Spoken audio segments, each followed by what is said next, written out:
Assalamualaikum. Selamat siang Bu Natali. Apa kabar?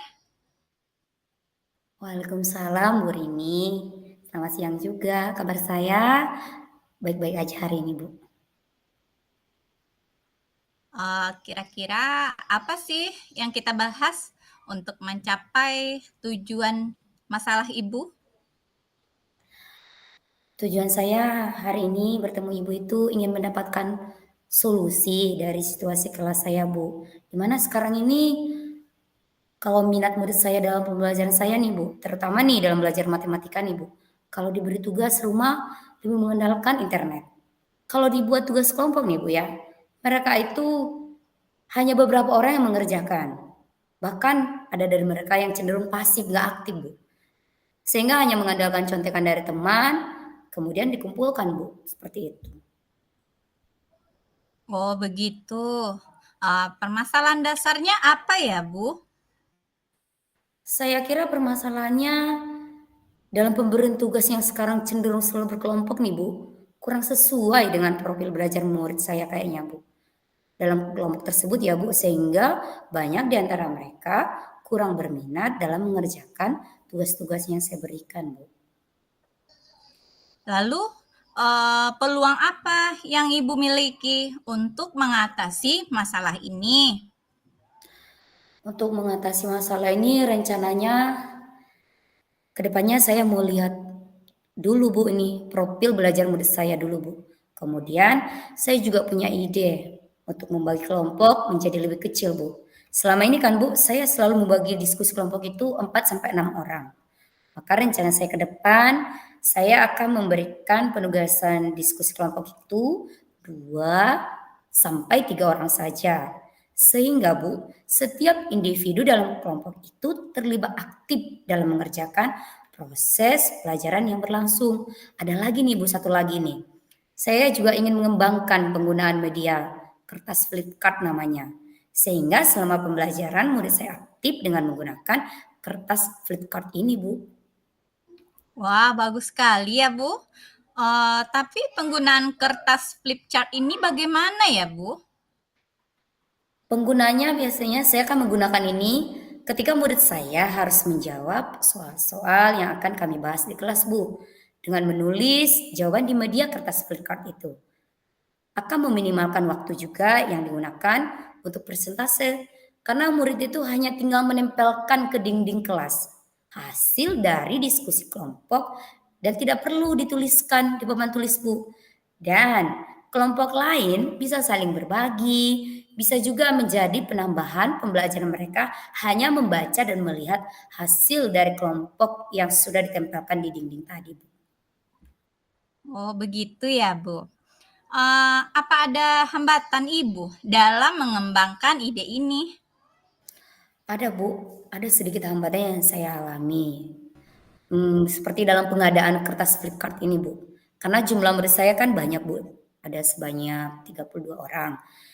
Jadi karena kelas yang saya ampu itu sebanyak 3 kelas, jadi saya butuh itu 15 lembar kertas. Bila dikalikan dengan sebanyak itu berarti saya butuhkan itu kurang lebih itu 50 lembar, Bu. Kemudian juga saya punya hambatan juga nih, Bu. Rekan saya untuk berkolaborasi untuk ini masih sangat minim di sekolah saya, Bu, karena baru saya yang ingin mengembangkan rencana ini, Bu. Lalu apa solusi Ibu untuk mengatasi masalah tersebut? Untuk mengatasi masalah ini, Bu, solusi saya itu saya akan mencari referensi lebih banyak tentang penggunaan kertas flipchart ini, Bu. Supaya nantinya ketika diaplikasikan di kelas itu lebih menarik dan disukai oleh anak-anak saya, Bu, di kelas.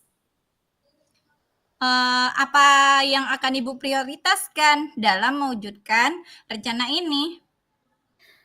Yang saya prioritaskan yang pertama itu saya mengajukan permintaan kertas flipchart itu ke pihak sekolah, Bu.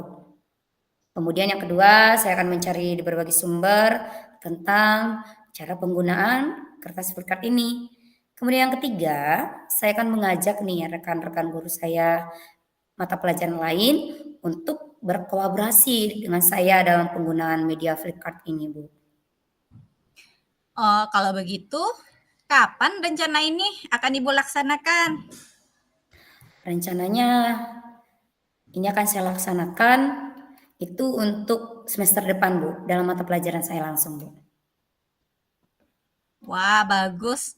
Apa sih ukuran keberhasilan ide tersebut? Ukuran keberhasilan yang saya lihat nanti, Bu, itu kalau murid saya sudah aktif, semua di kelas, dan nilai mereka meningkat di mata pelajaran matematika saya, Bu, maka itu menjadi ukuran bahwa yang saya lakukan itu sudah berhasil, Bu, seperti itu. Lalu bagaimana sih cara Ibu mengatasi kalau ada gangguan dalam menerapkan ide ini? Itulah Bu, cara saya mengatasi kalau ada gangguan, maka saya akan mencoba membangun kolaborasi nih Bu dengan guru lain. Sehingga bila saya mendapatkan hambatan atau gangguan nih dalam mengaplikasikan metode kertas split card ini, maka saya punya teman untuk berbagi. Seperti itu Bu. Apa sih komitmen Ibu terhadap rencana ini? Komitmen saya akan bertanggung jawab, Bu. Apabila terjadi kekurangan atau kegagalan dalam menerapkan ide penggunaan media pembelajaran kertas flipkart ini di kelas saya, Bu. Oh, begitu ya, Bu ya.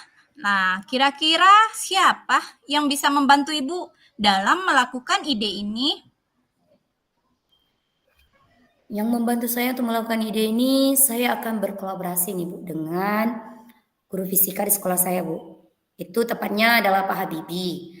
Karena fisika dengan matematika itu sama-sama eksak Bu dan sama-sama menggunakan data dan berbasis untuk penyelesaian masalah seperti itu. Oke, lalu bagaimana tindak lanjut Ibu setelah sesi coaching hari ini? Tindak lanjut saya Bu, setelah coaching ini saya akan langsung nih mencoba mengaplikasikan ide saya ini Bu dengan mengajak Pak Habibie dalam berbagi untuk mengaplikasikan penggunaan kertas flip card ini Bu. Wah, bagus sekali. Selamat mencoba ya, Bu Nat. Nah, semoga ide Ibu dapat membantu murid kita dalam pembelajaran, terutama belajar matematika. Ya Bu, terima kasih juga Bu saya ucapkan kepada Ibu. Rupanya dengan berbagi seperti ini Bu, saya mendapatkan seperti pencerahan, jadi saya tahu apa yang harus saya lakukan. Terima kasih atas berbaginya hari ini Bu. Baik, Bu Nat.